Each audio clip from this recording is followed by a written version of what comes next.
So early, the rest of the campus was asleep, and I probably should have been too.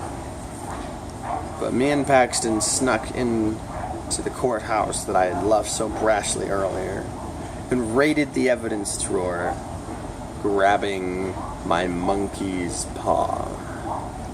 Finally, it was back in my possession, and I could sleep at ease knowing my family's artifact was back in my hands. But was the monkey paw real or a fake? Well, you figure that out for yourself.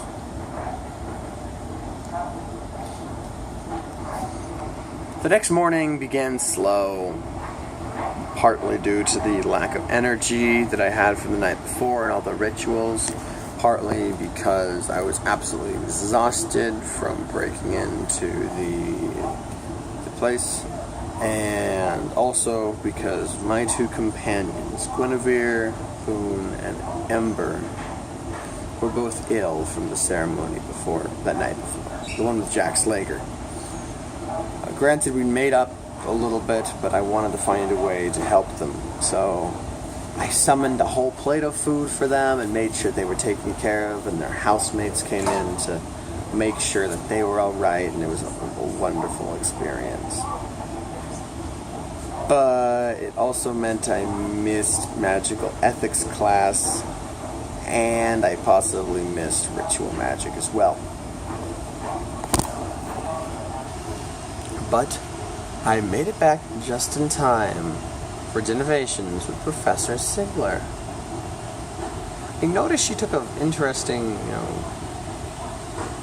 stance on some interactions we had earlier, and some interactions that were to come. That can be for another video entry, not this one. I've got too much stuff to go over still. Because inside the class, while we were getting ready to go under for a hypnotic prophecy, the door swung open, and it was the Chancellor. And in his hand was a slat rod. In fact, it's one that I was very familiar with, but I felt confident. I thought they were warded against being able to see who casted hexes. Apparently it was a hex itself that was warded. The slat rod still had my energy all over it. It's a pretty actually terrifying moment in class, because I didn't know what was going to happen. I felt I was going to get dragged off to prison right then and there, because as you know, owning one of those rods is highly illegal. I could get put in jail for the rest of my life just for having one. Thank goodness at this point I had become so sick of... Whoa! Wait, where's my hat? Hang on. Accio hat. Okay, that should get it back on. Sorry. At this point, I was just already sick of the Slaggards. I was sick of Jack Slager, and I realized it was time for me to move on with my life and find something else to believe in. Thank goodness. Chancellor just found the similarity and found the honesty in my testimony and left. I still had visions throughout the rest of the class and all of the innovations.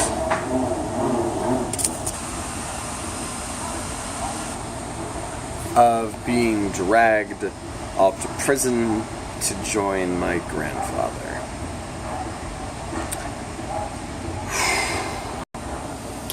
It was after that, I just was a little done at the time, kind of the same way I'm done now. I continued on to lunch, hoping to meet with friends, companions, and teachers while I was there. However, I came across a student who offered me a gem.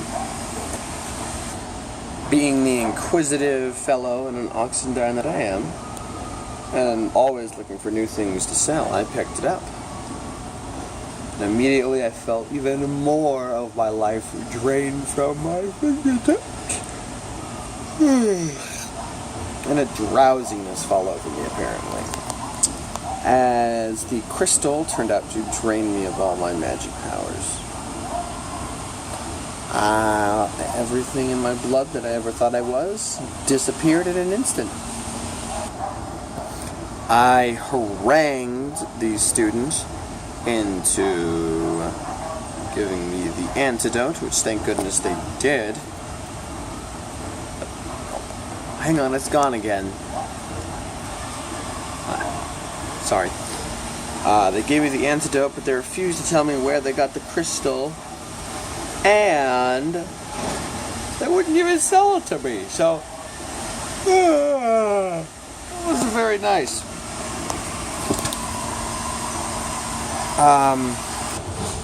It was then that we regrouped at lunch with the rest of House Croatan, and the Turtle Pond was actually worried about me. They thought I had died, or they had no idea. They just saw me get carried off by Jackson Slager and got quite worried about my well-being. But I assured them I was all right and everything ended up okay. I asked them more about what happened at the battle at the night before. They told me some pretty cool war stories, but once again reinforced that they did not need the wands. I asked where they were. Maybe I could regain some of my energy from them, and they said they were destroyed and taken away. They were too dangerous for people to hold on to, they said. Even with only the slightest amount of dark magic infused into it, it seems to be too much for these people. At the same lunch, I yet again got slipped a potion. Apparently from a girl who wanted me to say yes, since I was a yes person. So yes, yes, yes. All my answers could only be yes. And she asked me if I could take her to the dance. And then the problem is, as an Oxendite and a pureblood, I have responsibilities. I have other people I have promised tickets to the dance to. And particularly Miss Guinevere Boone and Ember. I had these plans for months, actually, in fact, because an Oxendine is always prepared and always has a date to the dance. And as a pureblood, it is my responsibility to make sure that all purebloods have a date to the dance and an escort. After lunch, I got to hustle over to Artificer's class, where I finished up a project to create an all-seeing eye pendant. I accidentally reinforced my classmates' presumption that I am a dark wizard by causing the pewter mold to smoke and sizzle as I whispered dark, sweet nothings over it in the form of a charm. It was at this time I decided to skip my next class in order to hang out with Professor Ziegler.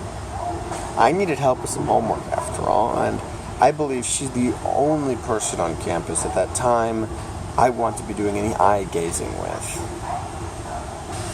So after some one-on-one study time with Ziegler, I found an interesting sight in the main common area of one of our first-year Croatans helping out another student. It turned out the same person who had poisoned me had poisoned other people, and one of our youngest Croatans figured out a ritual to purify it and to renew your magical abilities. So we were actually able to pair up, team up, surround this poor girl who had her magic taken away from her, and save her from Magimundi. Found out after that the person got caught and was getting sent to court. So of course, I am going to visit this court, because it's also the day of the Virginia Isle trial. They believe they found the mastermind of the plot. Hey, listen, I'm getting really tired, so I'm going to finish this video diary in the morning. Hopefully I'll have enough strength to finish it off and talk more about the dance.